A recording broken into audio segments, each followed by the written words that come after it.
ಎಲ್ರಿಗೂ ನಮಸ್ಕಾರ, welcome to our channel. So ಈ ವಿಡಿಯೋದಲ್ಲಿ ನಾವು ನಿಮಗೆ ಹೊಯಾನ್ ಈವ್ನಿಂಗ್ ಟೂರ್ ಬಗ್ಗೆ ಇನ್ಫಾರ್ಮೇಷನ್ ಕೊಡ್ತೀವಿ. ಈ ಟೂರು ನಮ್ಮ ಮಾರ್ಬಲ್ ಮೌಂಟೇನು ಮತ್ತು ರೇಡಿ ಬುದ್ಧ ಟೂರ್ ಜೊತೆ ಕಂಬೈನ್ ಆಗಿತ್ತು. ಸೊ ಅದರ ಕಾಸ್ಟ್ ನಿಮಗೆ ಪ್ರೀವಿಯಸ್ ವಿಡಿಯೋ ನೋಡಿದ್ರೆ ನಿಮಗೆ ಗೊತ್ತಾಗುತ್ತೆ.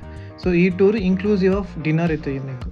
ಸೊ ಫಸ್ಟ್ ಥಿಂಗ್ ನಾವೇನು ಮಾಡಿದ್ದು ಹೊಯಾನಲ್ಲಿ ಅಂದರೆ ನಾವು ಹೊಯಾನ್ ಬೋಟ್ ರೈಡ್ ತೊಗೊಂಡ್ವಿ. ಸೊ ಈ ಬೋಟ್ ರೈಡ್ ಸ್ಪೆಷಾಲಿಟಿ ಏನು ಅಂದರೆ ಇಲ್ಲಿ ನಮ್ಮ ಕೈಯಲ್ಲಿ ಲ್ಯಾಂಟರ್ನ್ ಕೊಡ್ತಾರೆ ಆ್ಯಂಡ್ ಲ್ಯಾಂಟರ್ನ ನಾವು ನದಿಲಿ ತೇಲ್ಬಿಡಬೇಕು. ಆ್ಯಂಡ್ ಆ ಫೇಮಸ್ ಬ್ರಿಡ್ಜ್ ಅದು ಏನು ಬ್ರಿಡ್ಜು ಅಂದರೆ ಟ್ರೇಡಿಂಗ್ ಬ್ರಿಡ್ಜ್. ಈ ಕಡೆ ಒಂದು ಜನಾಂಗ ಇತ್ತು, ಆ ಕಡೆ ಒಂದು ಜನಾಂಗ ಇತ್ತು. ಟ್ರೇಡಿಂಗ್ಗೋಸ್ಕರ ಆ ಬ್ರಿಡ್ಜ್ ಯೂಸ್ ಮಾಡ್ತಾಯಿದ್ರು. ಸೊ ಬೇಸಿಕ್ಲಿ ವಿಯೆಟ್ನಾಮೀಸ್ ಮತ್ತು ಚೈನೀಸು ಅಂತಾರೆ. ಸೊ ಇಲ್ಲಿ ನೋಡ್ಬೋದಲ್ಲ, ನಮ್ಮ ಕೈಯಲ್ಲಿ ಲ್ಯಾಂಟರ್ನ ಬಿಡಿಸ್ತಾರೆ ಬೋಟಲ್ಲಿ. ತುಂಬ ಬ್ಯೂಟಿಫುಲ್ ಆಗಿದೆ ಲೊಕೇಶನ್ನು.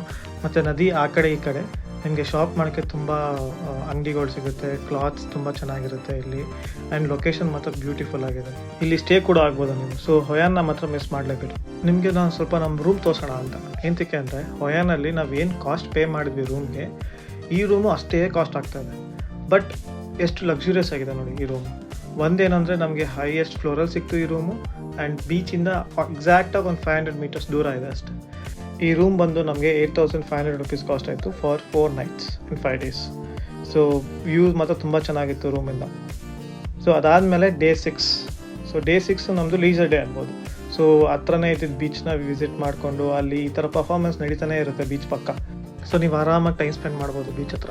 ಆ್ಯಂಡ್ ನಾವು ಹೋಗಿದ್ದ ಟೈಮಲ್ಲಿ ಕ್ಲೈಮೇಟ್ ತುಂಬ ಸೂಪರ್ ಆಗಿತ್ತು. ಸೊ ಲೊಕೇಶನ್ನು ಕ್ಲೈಮೇಟ್ ಎರಡೂ ಕರೆಕ್ಟಾಗಿ ಮ್ಯಾಚ್ ಆಗ್ತಾಯಿತ್ತು ನಮಗೆ.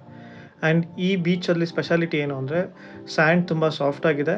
ಆ್ಯಂಡ್ ಇಲ್ಲಿ ಸುತ್ತಮುತ್ತ ಸರ್ಫಿಂಗ್ ಲೆಸನ್ಸ್ ತುಂಬ ಕೊಡ್ತಾರೆ. ಸೊ ನಿಮಗೆ ಬೇಕು ಅಂದರೆ ಇಲ್ಲೇ ಇದ್ದು ಒಂದು ವಾರ ಸರ್ಫಿಂಗ್ ಲೆಸನ್ಸ್ ತೊಗೊಂಡು ಇಲ್ಲಿ ಸರ್ಫ್ ಮಾಡ್ಬೋದು ನೀವು ಬೇಕು. ಸೊ ಬೀಚ್ ಮಾತ್ರ ತುಂಬ ಒಳ್ಳೆ ಲೊಕೇಶನ್ನು. ನಿಮಗೆ ಟೈಮ್ ಸ್ಪೆಂಡ್ ಮಾಡ್ಬೋದು, ಇಡೀ ದಿನ ಬೇಕು ಅಂದರೆ ಟೈಮ್ ಸ್ಪೆಂಡ್ ಮಾಡ್ಬೋದು ಇಲ್ಲಿ. ಸೊ ಅಷ್ಟು ಬ್ಯೂಟಿಫುಲ್ ಆಗಿದೆ ಈ ಬೀಚು. ಆ್ಯಂಡ್ ಅಚಾನಕ್ಕಾಗಿ ನಮಗೆ ಬೀಚ್ ಹತ್ರ ಒಂದು ಜೆಲಿ ಫಿಶ್ ಕೂಡ ಕಾಣಿಸ್ತು, ಸತ್ತೋಗಿರೋ ಜೆಲಿ ಫಿಶ್. ಆ್ಯಂಡ್ ಇನ್ನೊಂದೇನು ಅಂದರೆ ದನಾಂಗ್ ಆಗಲಿ, ಹೊಯಾನ್ ಆಗಲಿ ಅಥವಾ ಹನಾಯ್ ಆಗಲಿ ಕಾಫಿಗೆ ತುಂಬ ಫೇಮಸ್ಸು. ಆ್ಯಂಡ್ ಕೆಫೆ ಕಲ್ಚರ್ ತುಂಬ ಇಲ್ಲಿ.